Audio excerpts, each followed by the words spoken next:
question. Can landlords in poor neighborhoods make a profit without being slumlords? Well, in fact, they can not only turn a profit, they can help turn lives around. How? By combining a little social innovation along with apartment renovation. Tony Guignard met two real estate investors whose successful model could inspire other landlords. Just follow the voices of children inside this Baldwin Village apartment complex, and chances are you'll end up here. A resource and study room in an unexpected place, inside a one-bedroom apartment. It's open 4 days a week to youngsters who call the complex home. Slice of... I need your help. Okay, I eat a slice of cheese. The resource room is believed to be one of a kind. What makes it different is its location, the children it serves, and the deal being offered to attract teachers to work and to live here. We take a percentage of the units off the market, we put school teachers in them, and then we discount their rents. And for the discount in rents, we ask them to tutor the kids that live in the building. Joe Killinger is CEO of Learning Links Centers, the real estate investment and management company that bought the building and operates the resource room. It was his idea to take apartment units off the market. In this complex, units that rent for $850 a month. One unit now houses a teacher, the other provides children a place to study and be tutored. You have to have and be willing to, instead of having this extra $850 a month, be willing to be giving that back to the community for this room for the kids to be here. I think that a lot of people see investors or capitalists as not giving back to the community or not having any heart. And I don't see that there's anything wrong that you shouldn't be able to do so. And, you know, I think that it's a win-win situation for everybody. George Pino and Joe Killinger are the men behind Learning Link Centers. In May 2003, they purchased this apartment complex in Baldwin Village. Some might call us a strict landlord. I'd like to prefer thinking that we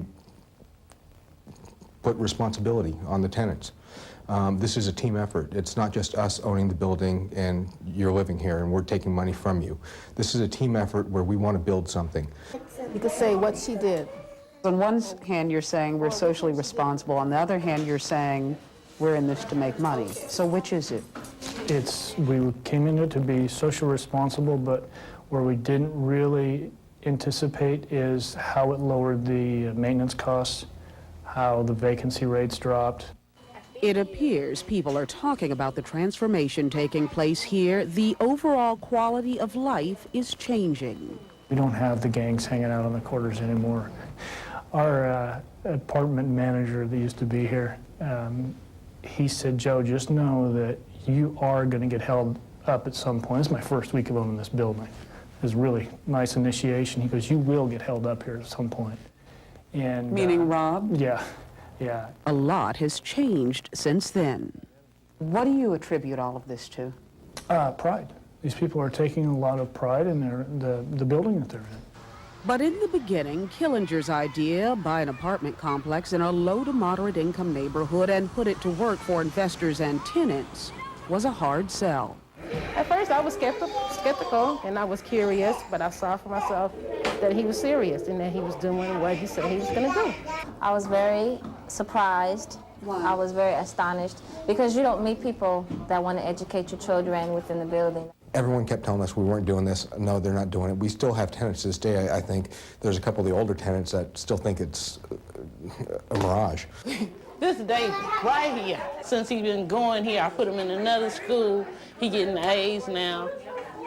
Yeah, today, matter of fact, he said he got 3 A's, 2 C's, and 2 B's. And it wasn't me.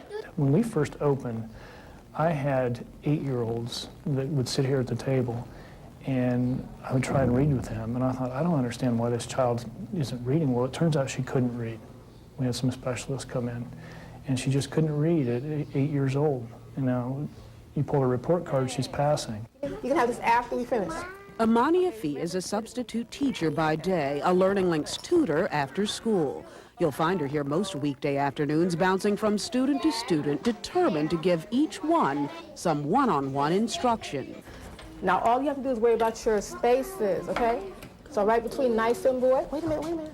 I think it makes them enjoy education more, know that it can be more fun in a more relaxed environment. And I think they just really appreciate having somewhere to go after school. So this ends up being a story not only about a successful real estate business venture, but also about making a promise to a community. A lot of people originally had doubts about what Joe and George set out to do. Few have doubts anymore. Those guys they are true saviors because they come in, the way they came in with the kids and everything, they're truly doing good with the kids. I'm to tell it like it is, Mom. I'm really real, because if I didn't like it, I wouldn't even came and knocked on the door. You've been accepted. Yeah, we had to prove ourselves at first. We came out here and we told the people what we were going to do, and I couldn't do the resource room right away. And we kept telling everybody, no, and that unit is going to be a resource room. And I can't tell you how many I got of these look, I'm sure you got more than that. Yeah, we'll see. Remember we talked about capital letters? But when it went in, and then people started seeing we actually are doing it, the teachers started showing up. And you know, even then, it was a little slow, but now they're here. To understand how this project became a personal mission, Pino says you need to understand more about Joe. He's from a small town in Nebraska, population 280. He has a little bit more in common with the neighborhood and the children here than some people realize. Why? Is it art? Why? He had, I think, under $200 in his pocket when he got here. Slept the first couple nights in a car. He made himself. You know, it's not like anything was given to him. So he sees that the opportunities that he can have and the kids can have. You know, the kids in this neighborhood also had the same feeling. You know, they have the feeling that I can't do this. You know, you had all the breaks. You know, you were given this. And that's not true. I didn't graduate college. It made it difficult. You know, we're just hoping to create something that will make it a little easier for these guys. Killinger dropped out of college because he ran out of money, a situation he wants these children to avoid. So he and Pino founded the nonprofit Education Advantage Foundation to work in conjunction with Learning Links. The goal, expanding the free after-school tutoring program now and providing college scholarships later. The children are going to either run the city or ruin it. So we have to do something at this time to hopefully help them run it. Learning Links has already purchased 5 apartment complexes, and they're looking to expand. Joe and George are eyeing this Glassell Park neighborhood and communities in Nevada, Arizona, and Texas. It's an odd mix, redefining the meaning of landlord-tenant relationships. I'm Tony Ginyard for Life and Times.